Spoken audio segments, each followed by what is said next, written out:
کسی ملک میں ایک بادشاہ حکومت کرتا تھا۔ اس بادشاہ نے اپنے محل کے باہر ایک خوبصورت گھر بنایا تھا۔ اس گھر میں ایک بہت بڑا دالان بھی تھا۔ وہاں بہت سے جانور رہتے تھے۔ وہ جانور صبح سے شام تک کام کرتے تھے۔ کام کرنے کی شرط یہ تھی کہ بادشاہ کی ملکہ خود کھانا پکا کر انہیں دوپہر کو کھلایا کرے گی، لیکن ملکہ بڑی سست عورت تھی۔ ہر روز کوئی نہ کوئی بہانہ ڈھونڈ لیتی تھی۔ کبھی کبھی ایسا بھی ہوتا کہ وہ سرے سے کھانا ہی نہ پکاتی اور سب جانور بھوکے رہ جاتے تھے۔ ایک دن ملکہ نے کھانا پکانے میں کافی دیر کر دی۔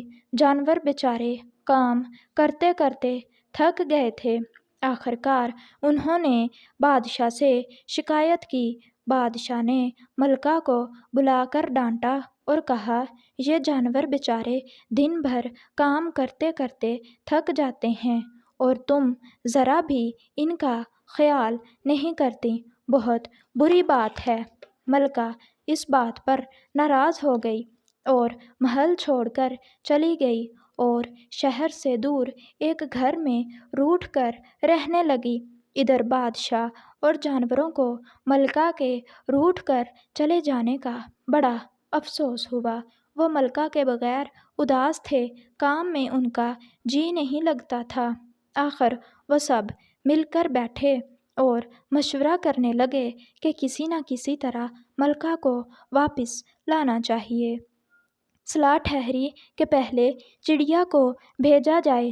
چڑیا گئی اور سیدھا ملکہ کے پاس پہنچ گئی اور ملکہ سے کہا، ملکہ صاحبہ، آپ ناراض نہ ہوں، ہم آپ کو کسی طرح کی تکلیف نہیں دیں گے، خود ہی کھانے کا بندوبست کر لیں گے، آئیے محل کو چلیں۔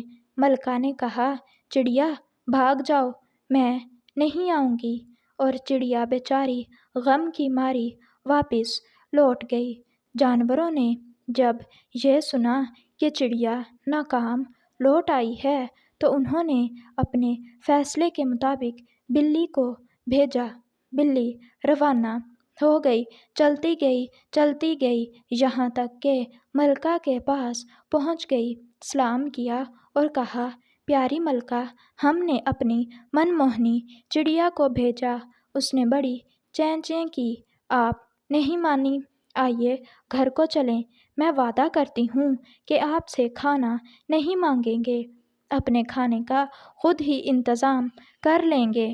ملکہ نے کہا، نہیں، میں نہیں آؤں گی، اور بلی بیچاری بھی مایوس ہو کر واپس آ گئی۔ اب چوہیا گئی، اس نے بھی جا کر سلام کیا اور کہا، چڑیا نے چیں چیں کی، آپ نہیں مانی، بلی میاؤں میاؤں کرتی آئی، آپ نے انکار کر دیا، اب میں آئی ہوں، تشریف لے چلیے، میں اپنی نرم اور نازک دم سے آپ کو پنکھا جھلوں گی، لیکن ملکہ پھر بھی نہ مانی۔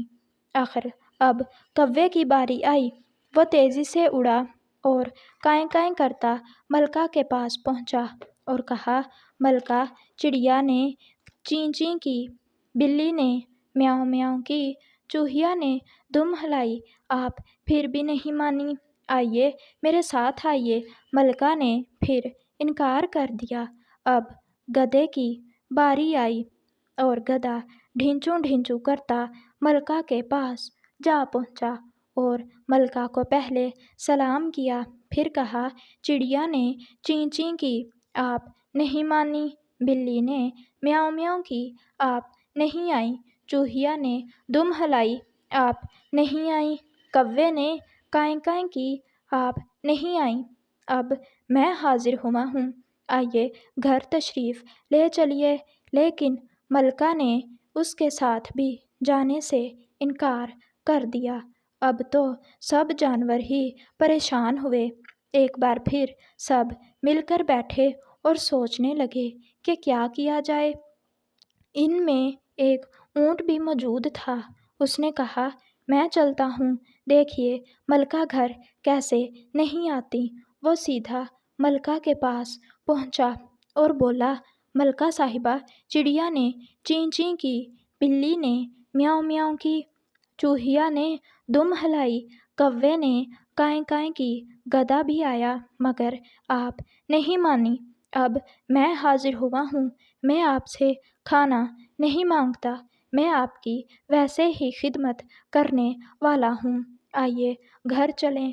ملکہ نے جب یہ سنا تو سر جھکا لیا اور سوچنے لگی، بے شک اونٹ بڑے کام کا جانور ہے، دن رات چلتا رہتا ہے اور تھکنے کا نام تک نہیں لیتا، کئی کئی دن تک کھانے اور پانی کے بغیر گزارا کر لیتا ہے، اس کے بالوں سے کمبل، قالین اور گرم کپڑے بنتے ہیں، یہ تو بڑا نیک جانور ہے، اس کا کہنا ضرور مان لینا چاہیے۔ اور پھر ملکہ اونٹ کے ساتھ واپس پہنچ گئی۔ سب جانوروں نے ملکہ کا استقبال کیا اور ملکہ نے بھی سب جانوروں کو پیار کیا۔ چڑیا اور کوا اونٹ کی گردن پر بیٹھ کر چہچہانے لگے اور سب پہلے کی طرح ہنسی خوشی رہنے لگے۔ تو پیارے بچوں، اس کہانی سے ہمیں یہ سبق ملتا ہے کہ اگر کوئی ناراض ہو جائے تو اسے فوراً منا لینا چاہیے۔ اگر ویڈیو اچھی لگی ہو تو ویڈیو کو لائک اور چینل کو سبسکرائب کر دیں۔ شکریہ۔